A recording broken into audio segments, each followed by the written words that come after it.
Well, tindi mo rin eh, no? Alam mo, simula nung mawalan ka ng trabaho, wala ka na ibang ginawa kundi manggulo dito sa barangay natin, no? Ano bang pwedeng matulong ko sa'yo? Hindi ko kailangan tulong mo. Eh, sino tutulong sa'yo? Si Manang Sita. Pinalayas ka na nga, di ba? Kakaayos din kami noon. Matagal na kaming ganito. Away, bate.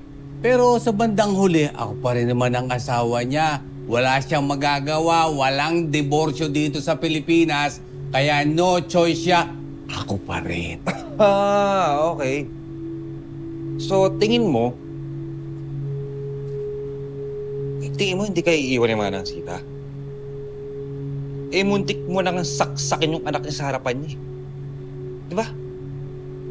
Alam mo, dapat sa'yo, sa presinto na dinidiretso eh. Ha? Walang divorce doon, pero may kulong.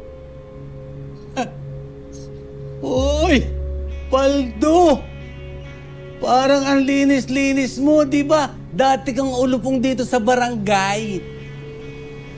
Ikaw pa nga yung nagnenok nung ribulto ng ano. Saan to? Ha? Hindi napatunayan niya nga.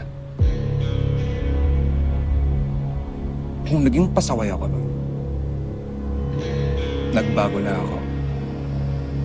Ang tawag doon, character development. Nawala ka kasi hindi ka nagbago.